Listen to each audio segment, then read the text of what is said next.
Hello everyone. This video will go over the details in Homework 5, a compression program. This coding assignment's worth 200 points. And it will get you some more experience with MIPS programming and also in using macros.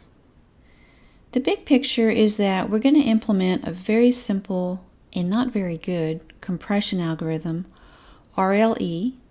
This is a description from Wikipedia of run length encoding. It identifies runs of data and that's stored as a single character in our case and count. So for example, let's say we had a file that contained AA, BB, BC. This is all the contents of the file. That would be encoded as A2, B3, C1. And you'll store this, you'll use store byte the character, store byte the count, store byte the character, store byte the count, etc. So the character is ASCII byte, and the count is just going to be an integer byte. I want you to create macros and have them in a separate file. Macros to print an integer, print a character, print a string, get a string from the user, open and close, read files, and allocate heap memory. And you can use more macros than those if you like. If you need to refresh your memory on macros, the Advanced MIPS Coding video talks about macros and has several examples. The first thing you do in the main program here is to allocate 1024 bytes of dynamic memory and save the pointer. And then the main program is a loop. You're going to ask the user for a file name. If they enter nothing for the file name, exit the program. Otherwise, open that file for reading. If the file doesn't exist, print an error message and terminate the program. And remember, this will work best, just like in a previous program, this will work best if MARS and your input data files and your code files are all in one folder or directory. It'll work a lot better. So you'll read the contents of that file into an input buffer space, close the file, and then invoke your print string macro to output the original data to the console. Call a compression function to compress the data. You can store the compressed data in the heap. Now for the input buffer, you can put that in the main memory area, the .data, but store the compressed data in the heap and also save the size of the compressed data. You can do that in main memory. We want to call a function to print the compressed data, so print it just as it is, and we'll see a sample run in a minute.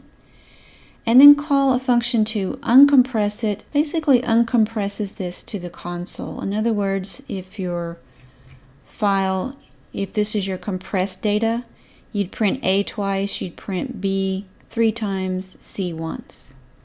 So instead of having you uncompress it to a section of memory, I'm just having you go ahead and uncompress it to the console. And then output to the user the number of bytes in the original uncompressed data. So your compression function implements that RLE algorithm. Make sure you use the A and V registers as prescribed here. And then the uncompress function is really just uncompressing it directly to the console. Zip together your ASM files.